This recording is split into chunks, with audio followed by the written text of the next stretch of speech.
You thought you'd got rid of me. I'm back. I've got more to say, but first of all, if you haven't already enjoyed the merchandise in the shop outside, let me tell you, this tie, signed by me, is available for the bargain price. How much? 30 quid. It's the same for cash. And this hat is absolutely outstanding. On the front of it, let's save Britain. It does what it says on the tin. 4 years ago, when we were the Brexit Party, about some of our first policy announcements, we talked about young people. We surprised people by talking about education and students. There is nothing more important in the whole nation than our children and our young people. They are our future. And the reason I wanted to say more on this is because of the absolute scandal and the total absence of the main two leaders in recognising some of the crises that are going on. There are three crises in education. The first one we've touched on, which is the nonsense that's being taught in our schools, the gender ideology, the critical race theory. Matt Goodwin was absolutely fantastic. There are two other crises that I want to talk about that I've been following very, very closely. So while Sunak meddles with technical changes to A-levels that would only affect 5-year-olds and under, the crisis is literally all around us. What does Starmer want to do? He wants to impose the good old socialist class envy of putting VAT on the school fees of those with the aspiration to want to choose where they send their children. They want to meddle. One of the real crises that is being felt by young people at the moment is that of student loans and what's going on with student debt and our universities. 4 years ago when I spoke, the total quantity at the national level of all the student loans issued was 120 billion quid. Impossible to know what that number is, really. And what I proposed then, the government didn't do. The face value now of the student debt, 4 years later, is £205 billion. In 12 years' time, it'll be 400 billion quid. Every year it's going up by well over 20 billion. These numbers are impossible to understand. But here's the scam. Every year the government's writing a bunch of it off. So whilst the face value is 200 billion quid, they've written off 100 in the accounts. So in the accounts it's down at 100 billion quid. But guess what they're charging the students interest on? They're charging interest, now at 7.3%, on the 205 billion quid. It's an absolute scam. I nearly swore there because I'm so angry about it. Our young people are leaving universities with a mountain of debt. And with that rate of interest, we've got the highest student debt per head of any major nation in the world. Most students are leaving now with 40 grand's worth of debt. And no one talks about, okay, how much of it's being repaid? How do the young people get on top of this?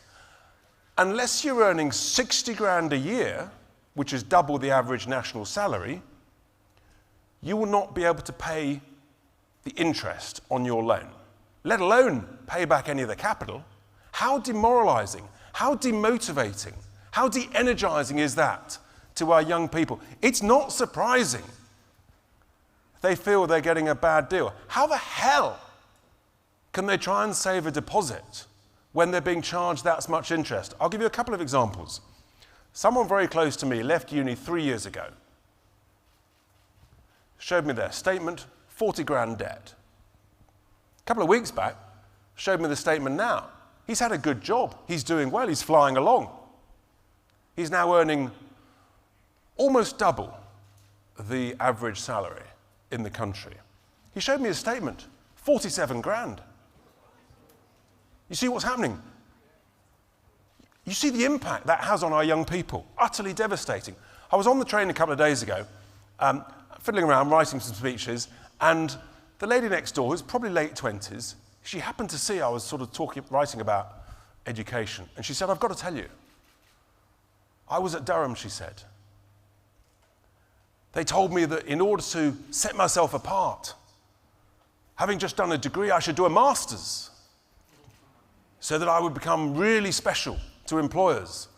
What they didn't tell her at Durham is they've told the same advice to everybody else. So you know what happens? She's now got 60 grand of debt, and she feels that she was misled, misinformed, and bluntly conned. And this is going on up and down the country. You may well have children, grandchildren, who are in the same boat. The truth is, thanks to Tony Blair, somewhere between 40 and 50% now of young people are going to university thinking that it's going to mean they've got a greater opportunity. What it's actually doing is piling them up with a load of debt that it's almost impossible to get on top of.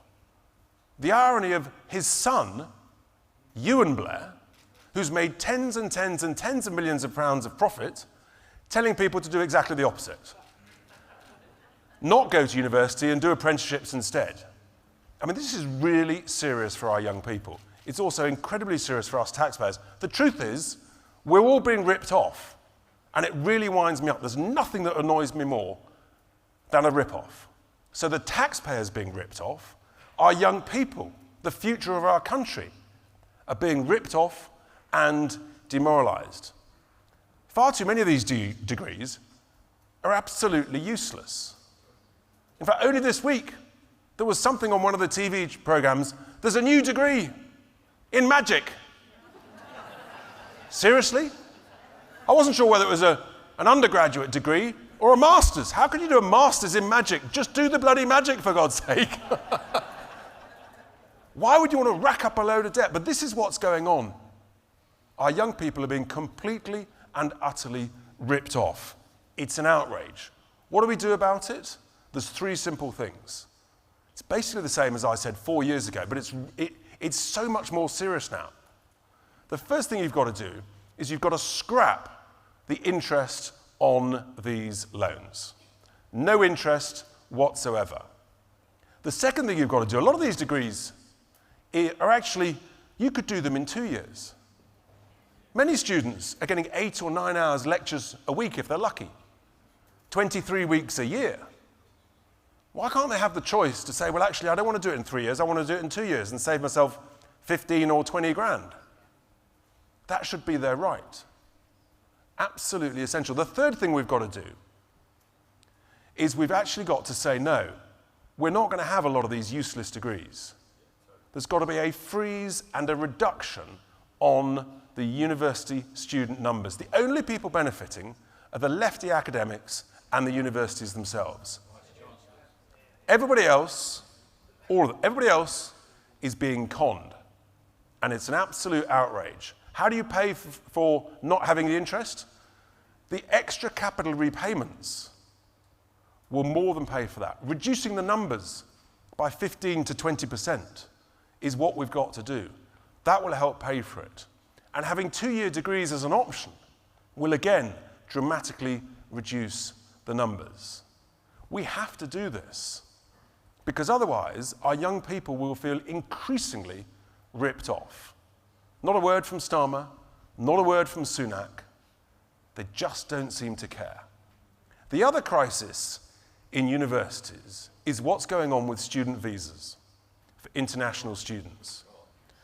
And I've got to talk about this because the numbers are absolutely extraordinary.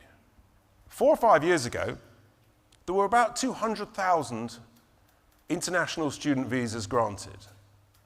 That number now is 650,000. Including, so that number's trebled, and that includes a 7-fold increase in the number of student dependents. And this is a backdoor route to be able to come and live in the UK forever. And surprise, surprise, everybody's worked it out from all over the world. Who knows what the number will be next year? The universities love it. It's more income. They charge them even more. But the extra pressure on our services, on our housing, it's not a surprise that rents are going through the roof. We've got 500,000 more students coming to live here. You get a graduate degree, you can stay for 2 years under a graduate working visa, at which point you can convert it into a 5-year skilled worker visa. We know what skills you mean. And then you can stay forever. So it's not surprising more dependents are coming. So again, you look forward 12, 24, 36 months. Where does this go? It goes to a very bad place. And that's why we have to do something about it now. Because if we don't, we, the taxpayer, will be ripped off, and our young people will be ripped off. It's a huge crisis. No one else is talking about it. It's got to be spoken about. And once again, it's left to us, Reform UK, to tell it as it is. We've talked earlier about protecting our children, but I promise you, this is the way that we protect our children's and young people's future. And I just wanted to say that. Thank you very much.